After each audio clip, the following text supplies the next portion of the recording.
Joseph, thank you so much for joining us today. We have used you guys before, and I thought it would be a great opportunity to have you come over and explain what you guys do, because other investors could also benefit from it. But first, why don't you tell us a little bit about you? Yeah, thanks for having me on. So yeah, I'm the CEO and founder of a company called Neighbor. We're a peer-to-peer storage marketplace. So we allow people that have space to list that on our platform, and then we rent it out for storage or vehicle storage or parking. And we're now in all 50 states, almost every city in all 50 states. So it's nationwide. And we work with both residential space and commercial space. Yeah. So if somebody has a garage that they're not using, they could rent that out, and it could be beneficial for the person renting as well in case it's closer to their home, but also for businesses where if they have vacant land or a property that they're not really using or a lot of parking space. But are there any other use cases that you focus on? Yeah, you touched on the main ones. On the residential side, it's going to be an empty garage, a driveway, a shed. On the commercial side, it's going to be different by asset class. You know, retail may have vacant suites that they've struggled to rent out that will rent out for storage. Multifamily may have storage lockers that were built inside for their tenants, but that, maybe they're 25% occupied, so we rent them out to the community. And then, of course, all properties tend to have some sort of parking requirement that the city made them build X number of parking stalls. And we're able to take those out, whether in a lot or a parking garage, and rent those out for vehicle storage. Okay. And what kind of fees do you guys charge? Let's touch on that and how it benefits the property owner. Yeah, so we only make money when our partners make money. We don't charge any sort of like upfront or recurring fee that way. It's free to use the service. And then just like an Airbnb or other marketplace, we'll take whatever you decide to charge as a host, and we'll charge the renter a service fee on top of that. And that's where our money comes from, is that service fee that gets charged to the renter. Yep. And is what, 30% or so? It actually is a sliding scale take rate based on the size of the dollar amount of the rental. So for smaller rentals, if it's $30 a month, we're going to take a high percentage. We're going to take a high percentage take rate on top in order to make the Mm-hmm. money that we need to. Versus, we have some spaces that rent out for thousands of dollars a month. We're going to take a very low percentage take rate on top of that. So it varies by the amount. But again, very similar to what you'd see on Airbnb, where it kind of slides based on the amount of the reservation. Oh, Airbnb slides? I was not aware of that. I thought they were a flat fee. Yeah. Uh, and I mean, if as a potential renter, renting from somebody else, I think that the biggest thing would be a homeowner maybe taking some items. How do you address that? Well, first, I'd say our platform generally offers safer spaces than traditional self-storage. I think the break-in rate of traditional self-storage is like 1 in 10 facilities every year is broken into, where and that's largely because of where they're located. They're all located in these industrial parks on the outskirts of town. Whereas the space we're renting out is in residential neighborhoods or in business districts that are just much safer areas. According to FBI stats, it's something like residential areas are something like 10 or 15x safer. In addition, we provide a lot of protection. So our hosts get $1 million liability guarantee for running their business. Every renter has to submit every item that they're going to be storing, so that can be reviewed by the hosts.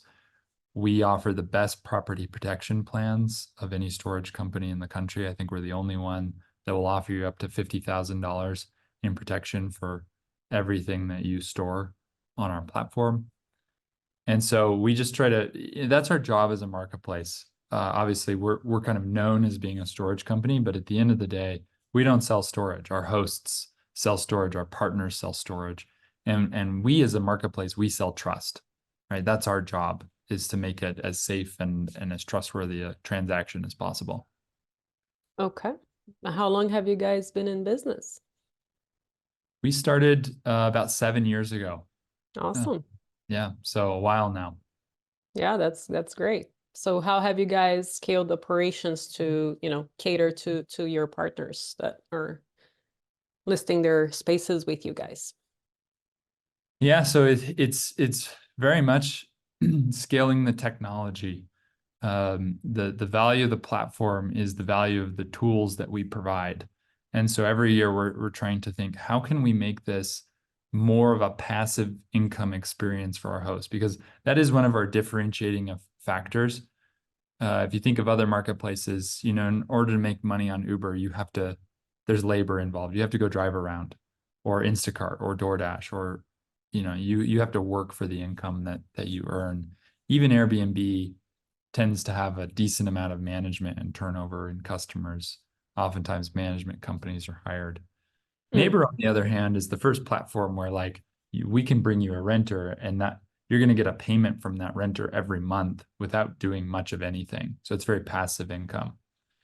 And so one of the things we've thought about to answer your question about scale is the further along in the business we've gotten, the bigger and bigger hosts have started to use the platform, to where today we have hosts that, may own a $30 billion real estate portfolio across the country, office or retail or multifamily.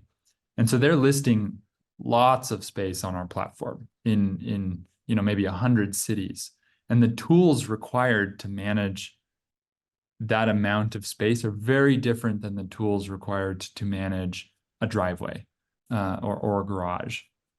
And so building more robust payment systems to work with any sort of like large enterprises, custom payment systems, building tools to where you can actually almost SaaS type tools where you can see the layout of hundreds of spaces and assign renters to different spaces. We actually have this really cool tool called Blueprint for large owners of land, where you're actually able to pull up a satellite view of your space, and we will actually help you lay out the vehicle storage spaces. You can have a spot for RV parking, a spot for boat parking, a spot for vehicle parking. We have a whole software tool that will just help you lay that out and know what to charge for each space at scale. So it's things like that. When we think about scaling, it's how do you manage more and more spaces without adding a tax to your day-to-day productivity? mm-hmm, mm-hmm. Okay. Yep. So do you think you're going to be focusing more on individuals versus more on businesses versus individuals and property owners, So for commercial the property first owners? Yeah, for the first, I'd say 3 or 4 years of the business, we focused largely on residential. And again, we got that to, we have residential hosts earning money in pretty much every city in the country, all the major cities, but also like cities of 2,000 people. We'll have hosts there earning money because no one even justifies building a storage facility there, but we can acquire hosts and they can make money. And that's largely a motion now. Those people earn money, they tell their friends about it. So the focus of the business right now very much is on the commercial side. And that's where we're seeing a lot of scale success. Is it turns out a lot of these portfolios, if we can earn them 7 figures in annual ancillary income, that makes a big difference, especially because it's pure NOI. It doesn't come with any additional expenses. It just flows right down to the bottom line. If they're a real estate private equity group, that makes their IRR look a lot more attractive. Mm-hmm. If they're more of a traditional REIT, that helps them hit revenue targets uh, and Mm-hmm. and helps their ancillary income teams, hit their bonuses and things like that. So so that's where the focus is. There's some macro trends there as well. Office is the obvious one, where that industry is just in a really weird spot right now, where vacancies are very high, historic highs, and that space is starting to be repurposed.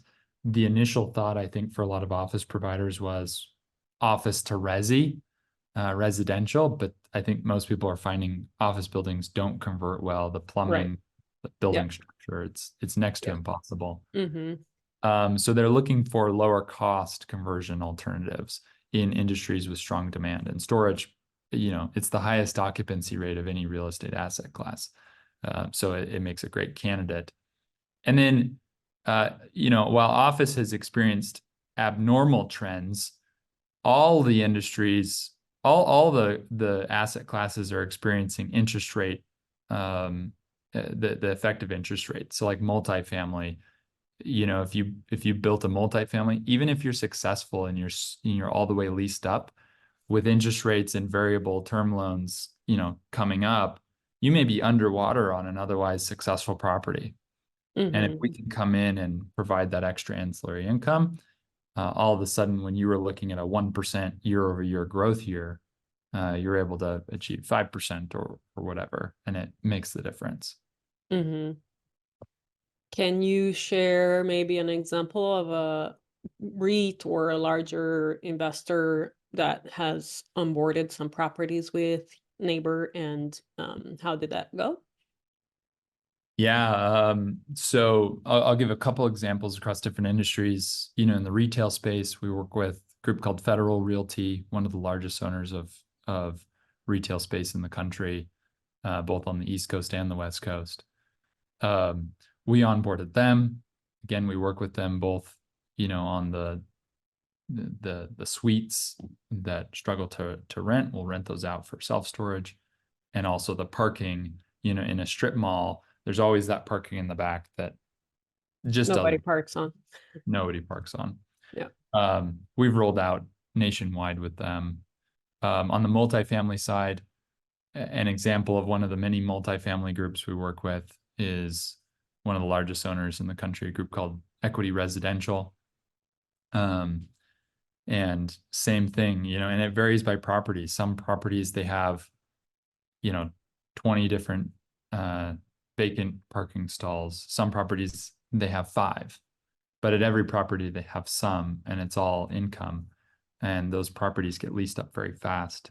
If I look at properties that onboarded, they get up to 75, 80% occupancy quickly. And then when you add on the interior self-storage opportunity where, at Equity Residential, they built storage units in all of their multifamily complexes nationwide for their tenants as a tenant amenity. And it turns out that if you talk to most owners of multifamily in the country, those are generally occupied at about 25 to 30% occupancy. And Mm-hmm. storage nationwide has a 90, 95% occupancy rate. So you can really bridge that gap. If they onboard the remaining ones onto our platform, we can get them to 90, 95% occupancy through the community. It's great for them. It's great for the community. Kind of everyone's happy. Awesome. Well, this has been very helpful. Is there anything else that you think is important for our audience to know? I'd just say that, I think we talked about some of the trends, and historically, I think property owners were very asset class focused, and anything outside of that was viewed as a distraction. I think the asset class, I think the property owners that are winning today are those that have a more full property monetization mindset, where they think in terms of, I own a property, I want to make as much NOI off of that property as I possibly can. I don't really care where it comes from. I want to maximize NOI. And especially in high interest rates environments, those people that are creative, those are the ones winning. Yeah. You're seeing some property owners right now, they just can't get creative, and they're literally walking away from Mm-hmm. some buildings where they could hang on to those, and they're going to come out 5 years from now. The ones that hang on to their assets are going to come out 5 years from now way ahead of every other asset owner, because they didn't take a loss during this down period. Yep, that is very true. We got to be creative and adapt. That's right. How can our listeners get in touch with you? We tried to make it as easy as possible. We're neighbor.com. So neighbor.com, we're the top ranked self-storage app on the App Store. You can also email us. If you're a commercial property owner, you can email myself, joseph@neighbor.com, or you can email our head of partnerships, our head of commercial real estate partnerships, Skye@neighbor.com, SKYE@neighbor.com, and we can help you get set up and onboard your portfolio. Awesome. Well, this has been wonderful, Joseph. Thank you so much. I really appreciate your time. Yeah, thanks to you.